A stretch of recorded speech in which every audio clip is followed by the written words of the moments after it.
Well, happy Thursday, everybody. Well, not everybody. It was reported today there are 590 new cases of COVID-19 in Utah, which I guess is the second largest single day increase so far. And 34 more people have been hospitalized, which matches the daily record.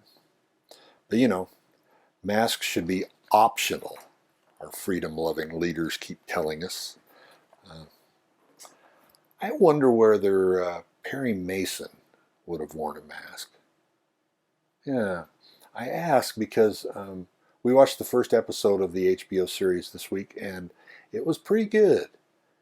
Also has some nasty bits that might be off-putting, so it's HBO.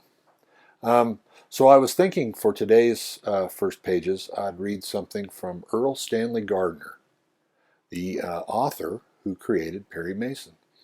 I didn't know this about him. He wrote more than 1,000 novels and stories in his 50-year career.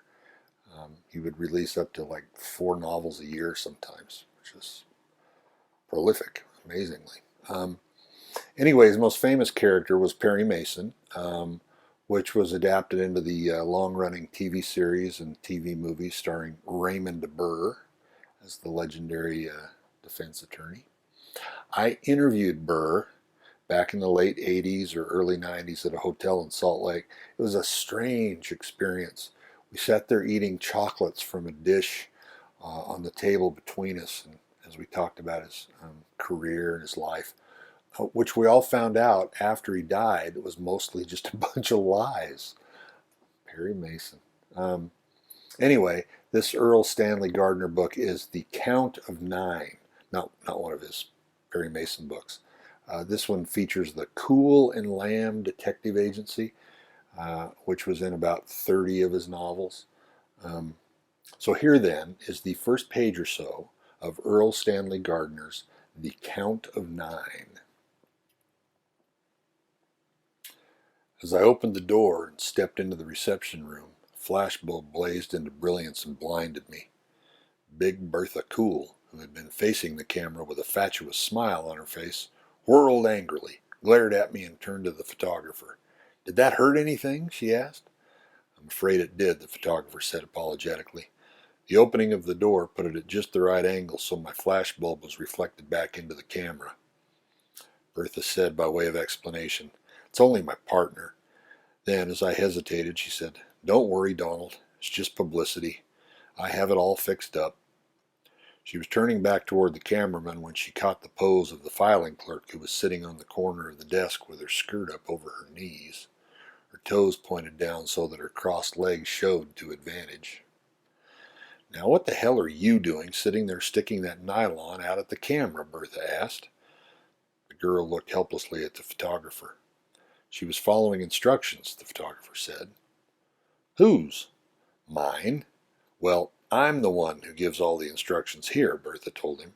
"Any time I want to have a bunch of chippies sitting on the edge of a desk, get your fanny off that desk. Stand over there by the filing case if you want, but don't sit up there with your legs sticking out." "I'm sorry, Mrs. Cool," the photographer said. A man who had been standing over behind the filing case came out and said, "We're going to need cheesecake, Mrs. Cool. If we don't have cheesecake, the papers won't publish it." "Cheesecake in a detective's office," Bertha Cool snapped. "Cheesecake in a detective agency," the man repeated stubbornly. "Cheesecake is everywhere. If you don't have cheesecake, you don't get published. There's no use wasting the film on this if it isn't going to make the papers. And if it isn't going to make the papers, Mr. Crockett won't care to employ your agency." Bertha glowered at him, then said somewhat reluctantly, "This is my partner, Donald Lamb. Donald, this is Melvin Otis Olney, who handles public relations for Dean Crockett." Olney came over and shook hands. "We could have a picture with Mr. Lamb and the file clerk," he said. "Lamb could be looking for a paper in a hurry and—" "Not Donald," Bertha said. "If that girl sticks her legs out in front of Donald, he won't be looking for any paper. He'll be looking at legs. Now let's get that picture." The filing clerk looked at Olney questioningly. Olney took the bit in his teeth. "Get back up on the desk," he said. "Get your skirts up over your knees. Don't leave a wrinkle in the skirt as though you had just pulled it up. Try to drape it naturally. Here, I'll show you." He walked over and folded the girl's skirt back, then stood back, surveyed the effect, moved over and draped the skirt down on the side, away from the desk. Bertha glowered at him with her angry little eyes snapping cold rage. Is it all right?" the girl asked.